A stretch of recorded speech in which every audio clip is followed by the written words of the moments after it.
नमस्कार दोस्तों। भारत की सबसे कठिन परीक्षा मानी जाने वाली यूनियन पब्लिक सर्विस कमीशन की सिविल सर्विसेज एग्जामिनेशन का रिजल्ट आखिरकार घोषित हो चुका है। हर साल लाखों छात्र इस परीक्षा का सपना देखते हैं, लेकिन उनमें से बहुत कम लोग ही उस मंजिल तक पहुंच पाते हैं जहां से आईएएस, आईपीएस और आईएफएस बनने का रास्ता खुलता है। इस साल भी लाखों उम्मीदवारों की मेहनत के बाद आखिरकार रिजल्ट सामने आ चुका है। इस परीक्षा में कुल 958 उम्मीदवारों को देश की विभिन्न सिविल सेवाओं के लिए चुना गया है। सोचिए, जहां लगभग 10 लाख से ज्यादा छात्र फॉर्म भरते हैं, लगभग 5 लाख उम्मीदवार परीक्षा देते हैं, वहीं अंत में सिर्फ कुछ 100 लोगों का ही चयन हो पाता है। यही वजह है कि यूपीएससी को भारत की सबसे कठिन परीक्षाओं में गिना जाता है। दोस्तों, इस साल की सबसे बड़ी खबर यह है कि इस परीक्षा में ऑल इंडिया रैंक 1 हासिल किया है अनुज अग्निहोत्री ने।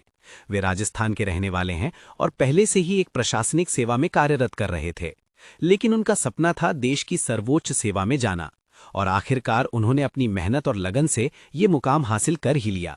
दूसरे स्थान पर रही राजेश्वरी सुवे एम, जिन्होंने ऑल इंडिया रैंक 2 हासिल की। वहीं तीसरे स्थान पर रहे आकांश धुल, जिन्होंने ऑल इंडिया रैंक 3 प्राप्त की। इन टॉपर्स की कहानियां ये साबित करती हैं कि अगर आपके अंदर जुनून और लगातार मेहनत करने की क्षमता है, तो दुनिया की सबसे कठिन परीक्षाएं भी आपके सामने छोटी पड़ सकती हैं। अब अगर पूरे रिजल्ट की बात करें तो इस साल कुल 958 उम्मीदवारों का चयन हुआ है। इनमें अलग अलग वर्गों के उम्मीदवार शामिल हैं। जनरल कैटेगरी से 317 उम्मीदवार चुने गए हैं। ईडब्ल्यूएस कैटेगरी से 104 उम्मीदवार सफल हुए हैं। ओबीसी वर्ग से 306 उम्मीदवारों ने सफलता हासिल की है। एससी वर्ग से 158 और एसटी वर्ग से 73 उम्मीदवारों का चयन हुआ है। लेकिन दोस्तों, एक सवाल हर साल लोगों के मन में जरूर आता है कि आखिर किस राज्य के छात्रों ने सबसे ज्यादा सफलता हासिल की। अगर इस बार के परिणाम को देखें तो उत्तर प्रदेश का प्रदर्शन काफी मजबूत रहा है। टॉप 30 में ही उत्तर प्रदेश के कई उम्मीदवार शामिल हैं, जो ये दिखाता है कि इस राज्य के छात्र लगातार सिविल सेवा परीक्षा में अपनी मजबूत उपस्थिति दर्ज करा रहे हैं। राजस्थान के लिए ये साल खास इसलिए भी रहा क्योंकि इस साल का टॉपर वहीं से आया है। राजस्थान से आने वाले अनुज अग्निहोत्री ने देश भर में पहला स्थान हासिल करके पूरे राज्य का नाम रोशन कर दिया। अगर दक्षिण भारत की बात करें तो तमिलनाडु के उम्मीदवारों ने भी शानदार प्रदर्शन किया है।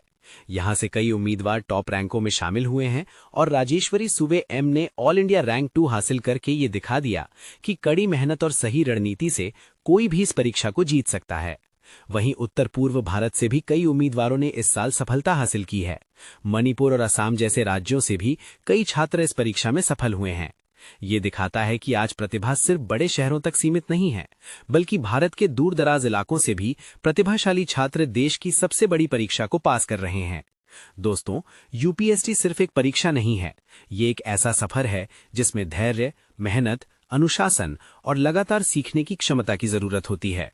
कई लोग इस परीक्षा में 1-2 बार नहीं बल्कि 4-5 बार असफल होते हैं, लेकिन फिर भी हार नहीं मानते और अंत में सफलता हासिल कर ही लेते हैं।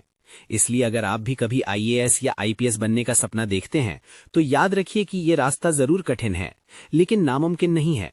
हर साल हजारों में से कुछ लोग सफल होते हैं और हो सकता है कि अगली बार उस सूची में आपका नाम भी हो।